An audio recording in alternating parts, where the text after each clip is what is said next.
All right, guys, we enjoyed speaking to this man so much recently that we had to do it twice. So nice. We had to do it twice. The man behind Morning Kombat, Room Service Diaries, his amazing live chats is back in the building to prepare us for UFC 286. Luke Thomas, welcome to, this is your official home in Australia, right? Australia, New Zealand, really this part of the world, Submission Radio. Welcome.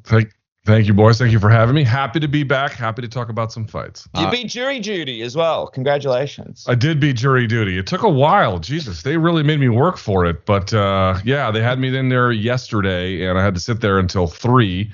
Then I had to speak to the judge about some of my answers. And once I told her I thought that the war on drugs was a law enforcement failure, they told me to go home. So I got out. I thought someone was like, okay, there's this murder trial. Like, what do you think about this juror? And they're like, are you crazy? That's the guy from Morning Kombat. It'll blow this case wide open. Do you get people recognizing you at these things, like sitting next to you and stuff? I definitely get people recognizing me on the street, but not at like an assembly of people who've been called for jury duty. These people seem like the last thing they want to do is either learn about, know about, talk about, look at MMA. So I'm usually incognito when I'm there. I was picturing you like some dude like in a hotel where it's like you're sharing. It's like Homer and Skinner, where like Skinner wants to get out of there, but Homer's just enjoying like the free food service and stuff. And you're just like, fuck off, dunk. I want to go away so I can be with my family, speak to Submission Radio. All right, let's get into it, man. UFC 286 this coming weekend. Edwards and Usman, the rematch. Now, it only happened in August of last year. And I know BC did a great interview with Usman just the other day. How much do you think this knockout will be affecting Kamaru Usman coming this weekend, both mentally and physically? Physically, probably not much. Hard. Yeah, I mean, these are great questions, but they're just the problem with me trying to give you an answer is that they're just very unknowable. It's not like Kamaru had been like not in the UFC, not with anyone kind of recent or even, you know, there's no like head kick comparison we can look at in previous times and be like, oh, right, like here's how we came back from that, or a devastating knockout under the UFC lights or something. Like it just, we don't really know on that sense. Now he is 35, he'll be 36 soon. I do think that plays a role, both in terms of, you know, I think he's going to be aware of some of the limits of his own physicality and what he can do. The thing that I think it will do is less so like, you know, destroy his chin, less so make him actually nervous, although that's a real thing. And by the way, like we should talk about the fact that this is going to be in London with like a crazy crowd. Not at elevation this time as well. Right, not at elevation, which that benefits both guys. But I do think that like what's really going to happen here is he's just going to have a more risk-averse game plan. Now the question is like, does he rush into it? Does it really look risk-averse, or is it a risk-averse or a risk managing kind of game plan where he's able to execute, not expose himself, and then just kind of have a steady pace the whole way? Is that what it's going to look like, or will he be hurried or rushed or pushed into things and kind of scrambling in a more risk-averse way? I think that's kind of what you need to take a look at here and what he is showing you. I think if he has a slower fight to a degree, I mean, you know, Leon likes slower fights, so maybe I don't mean it that way. What I mean is if Leon has, if it might look like Kamaru's not doing much positionally, where he's just kind of riding positions, holding positions, making reads and reactions, just kind of forcing Leon to do something and then having some kind of response. I think that's actually a good sign for Kamaru. Boredom is what you might get out of it, but actually would be a good sign. So he actually might have a more hurried pace, but I just do think in the end, he cannot expose himself to risk in the end. I think more to the point, or sorry, he cannot expose himself to,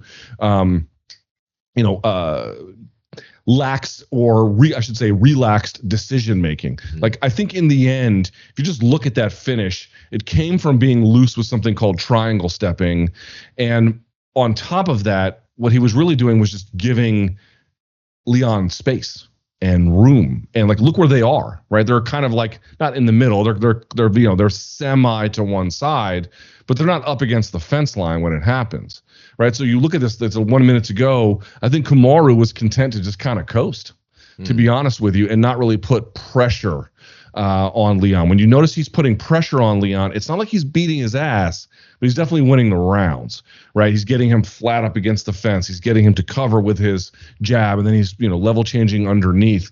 I think in a sense, he might have to turn up various forms of the intensity, but in terms of exposing himself in ways in which Leon can have success, I think he's going to have to shut the faucet on all of those. And I think that includes, kind of circling around Leon in open space. To me, you're going to see the game plan eliminate the various points where risk was heightened for the more very safe, still effective, but the much more safe, much more reliable methods of doing that. Now, not all of those are easy to pull off. Not all of those are risk-free. Putting pressure on Leon is not risk-free. But at the same time, it just yields much better results, and it puts Leon in a position where he doesn't have access to the same kind of weapons. I think you're going to see a dedicated focus in that direction. Fascinating, because something that not that many people are talking about is, and by the way, like, full credit to Leon Edwards, what he was able to do was amazing in that combo. He practiced it and his coaches drilled it. But this is a guy that Kamaru's already beaten once, right? You go in there, you're dominating him in these rounds. Mentally, he's been champion for such a long time. He's had this many defenses. We've seen it so many times with other champions before where they don't coast leading into fights, but mentally they're like, all right, this is a guy I've beaten before. This isn't as big of a challenge as, say, like when I fought Colby Covington the first time, for example. So how much do you think of this fight was also Usman going in there kind of, I'm not saying he took Leon lightly by any means, but not really sort of almost, I'm thinking, not to the level of John Jones and Gustafsson the first time. John Jones didn't train and was partying all weekend, but probably didn't assess Leon at the height of risks that he would have previous opponents, and especially throughout the fight when he was dominating already and going, okay, I've already beaten him once. I'm on my way to another victory here. I do think that played a role. Again, not so much in not taking him seriously in a general sense, but not taking him seriously in the specific sense. He even told my co-host, Brian Campbell, he just really wasn't focused on Leon's kicks heading into the second fight, just didn't think they'd be relevant, didn't see it as much of a threat, didn't take it seriously in that sense, took Leon seriously for what he thought Leon had to seriously offer. And that was a wake-up call. Yeah, for sure. I think he didn't have an optimal game plan. If you get your lights put out, yes, it could mean that you didn't execute properly, and I think that's part of it. But it also just means like your game plan probably wasn't where it was supposed to be. Certainly not in the fifth round. Definitely didn't have a great game plan in the fifth round. Obviously 2, 3, and 4 he did.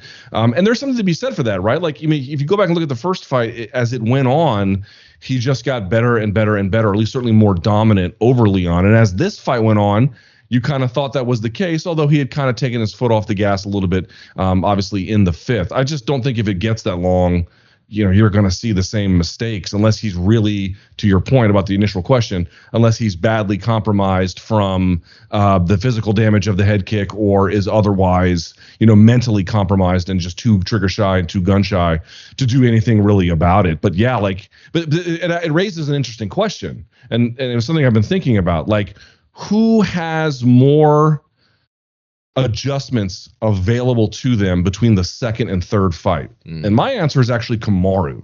Between the first and second fight, there was a long period of time, right? Like 3 years or whatever it was, even more than that, maybe some long period of time. Man, Leon did a lot of growing in that time. I mean, you can really see the difference. But now the kind of cat's out of the bag, unless he's really got a lot of other tricks. I actually think the guy who lost in this particular case, even though he dominated the middle stretches, he did lose the first round cleanly. There's lots to go back there. And then, of course, he obviously got finished in the fifth. There's a lot you can take from that and be like, we shouldn't do this. We shouldn't do this. We should do more of this. We should do more of that. And I think it actually gives a guy like Usman not just the success he had previously, or you can mentally not bank on, but, there's some comfort level there. And then on top of it, some new adjustments to take away all those new wrinkles that Leon was showing. That gives Kamaru some great opportunity. The only question there is he too old and too limited at this point to pull it off? Yeah, that's an interesting. I am curious because obviously Kamaru has spoken about retirement in the past, not in the sense of like, I'm gonna do it, but like that word has been thrown around in his vocabulary a number of times, and you can see like he's probably pretty close to the end, not because he's out of his physical prime or anything like that, but because that's just kind of where his life is heading. And you mentioned the adjustments, like outside of that kick, like you said, Usman was winning. If you're Edwards' coach, like, what is the actual game plan? What is the path to victory to not rely on a fifth round last minute finish? And then obviously there's the confidence of Leon that people picked up on in that second fight, where he looked like he was really breaking. Like the pep talk from the coach was to kind of wake him up. I wonder how much we may or may not see that again in this fight if things play out similarly to the second fight where Kamaru is just dominating.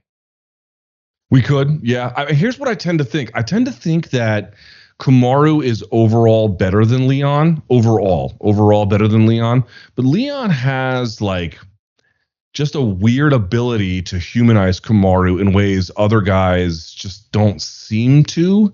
And that's kind of strange to say it that way, because you're like, well, what about Colby? Colby humanized him. I suppose that's true. I couldn't tell you they didn't. But like, for example, like Leon just has, the takedown where he moved to mount on him. Obviously, the head kick in the end. There was a couple times where he was really able to get up off the bottom relatively easily or stuffed a few to the takedowns. Like Kamaru was sub 50% on takedown attempts relative to Leon. Leon has a weird way of kind of taking advantage of some of Kamaru's weaknesses. And I think one of the reasons that was the case so much more in the second fight than the first is not just Leon's growth, which has been tremendous, but more to the point, Kamaru got a little bit lazy in the second fight in terms of some of the positions, like that outside trip, for example, in the first round. Kamaru just wasn't really attentive to the position in ways he probably should have been. Leon was, and he was able to take advantage and move right to mount from the takedown. Like, he just has a unique ability to do that. But if you're asking like what the game plan should be in Leon's team, to me, it's like pressure at all times. You have to put the crabs in the barrel and then seal it. I mean, you really cannot give that dude any space. If he's got space, he's got room to go. And like, if he doesn't have space, to me, I'm not saying he's not defensively strong, but there's a couple of problems, right? Let's go through some of them. Number one, what was one of the things that I thought was very successful for Kamaru? Less so jabs to the body. He got countered a little bit there, but jabs to the face, dude, those jabs were working. He was cooking with those. And Leon defends kind of the same way as Peter Yan does. Like this, hands up right in front of his face. Well, what does that do? It opens up hooks. It opens up shots to the body. It opens up takedowns. And you saw a lot of those mid-fight takedowns came exactly from that scenario. When Leon is up against the fence and he can't move or not move much, and he can't really get going and set things up, like that finish he had on Kamaru. We talked about the position in the cage.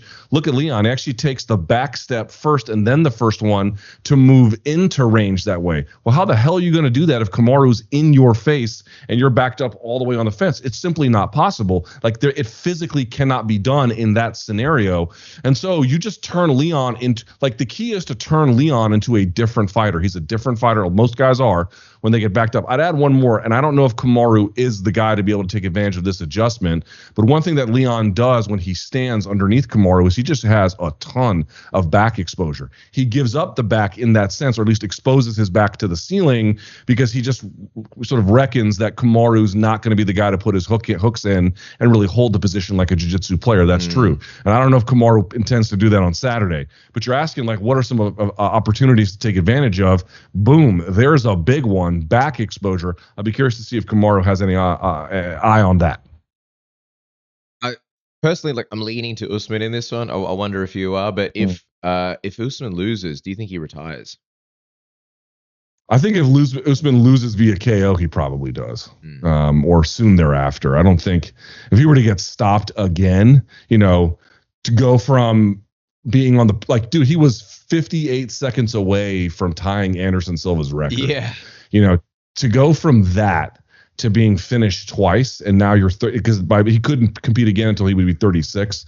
36 at welterweight is old. That is old. That's not ancient, but that's old. That might be the end of it. I think if he wins, it puts.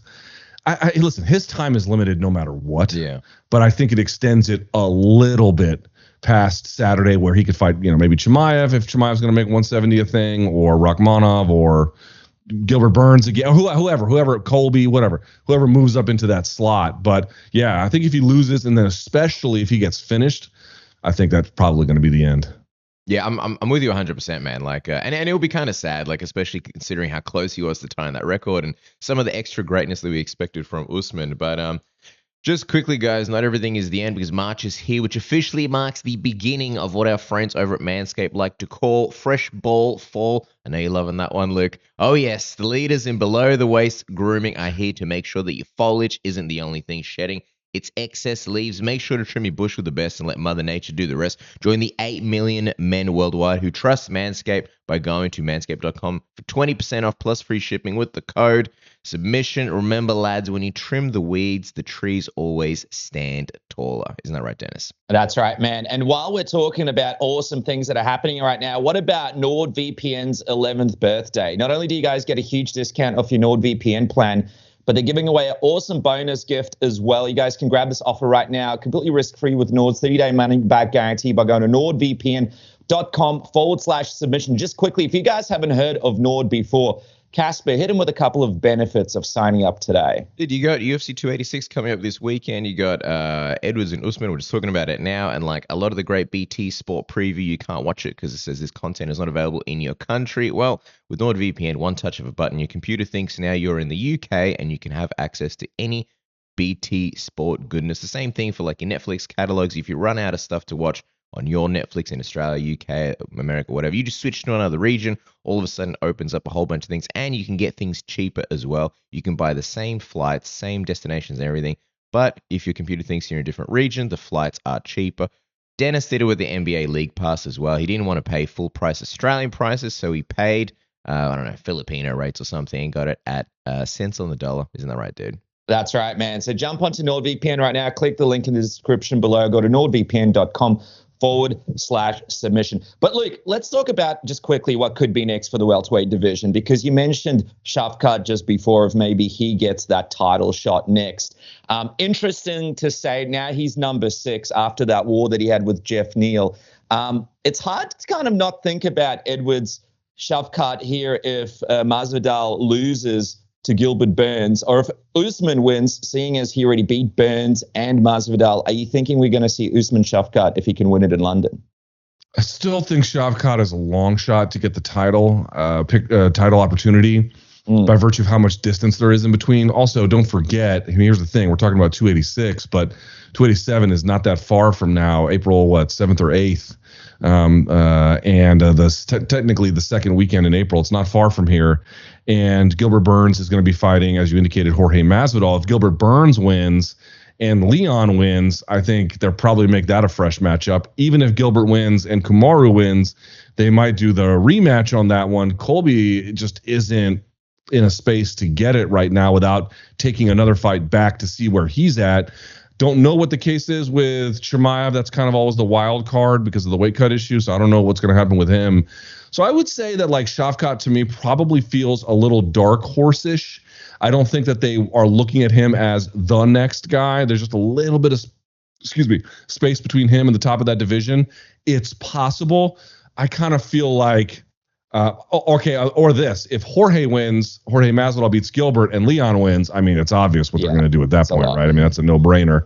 But if Masvidal wins and Kamaru wins, are they really going to do that one? That doesn't make sense. So maybe in a situation like that. So I would say it depends not just on who wins at UFC 286. We got to see what happens in the welterweight clash at 287, and I think then we'll get a slightly clearer picture. To me, Rakhmonov, possible title shot, unlikely at this juncture. I mean, I think he's going to get a title shot in the future, regardless, the near future.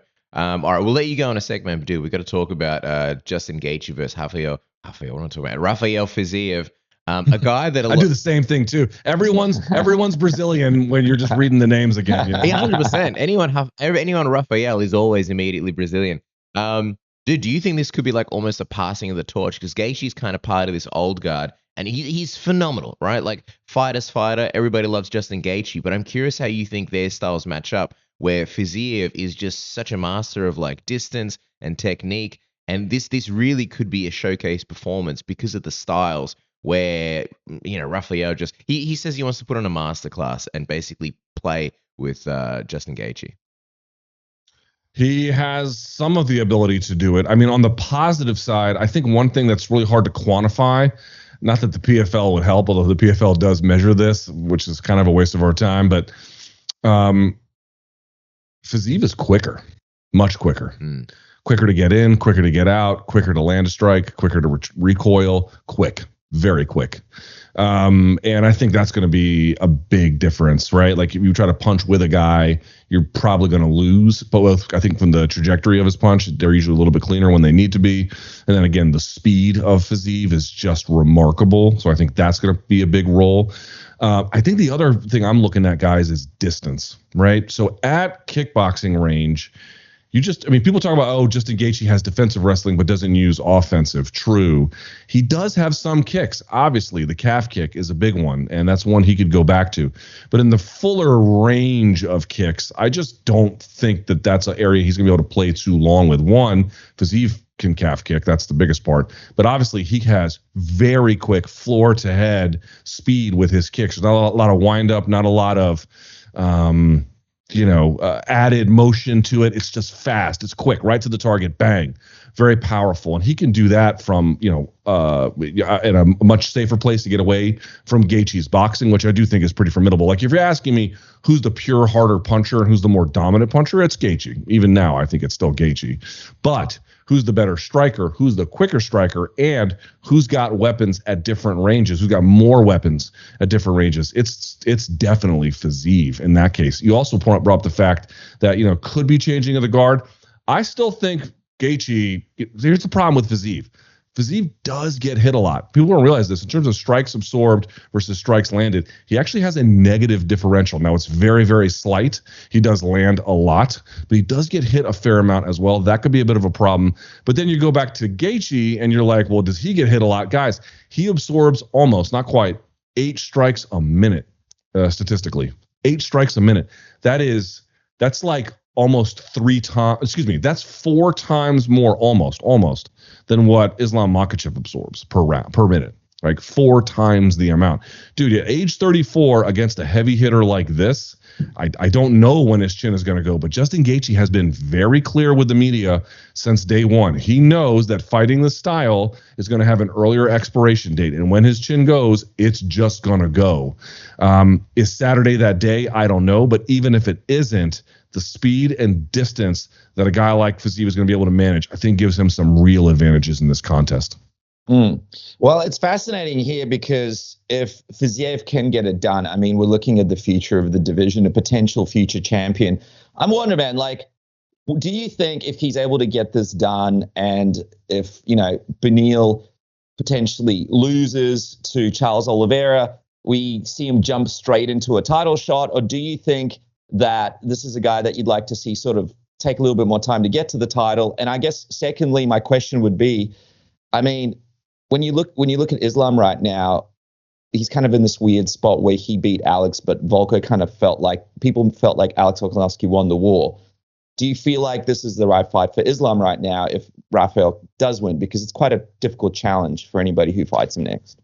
Yeah, I mean, here's the thing that Islam is up against, right? Fiziev has 90% plus takedown defense. That's a problem.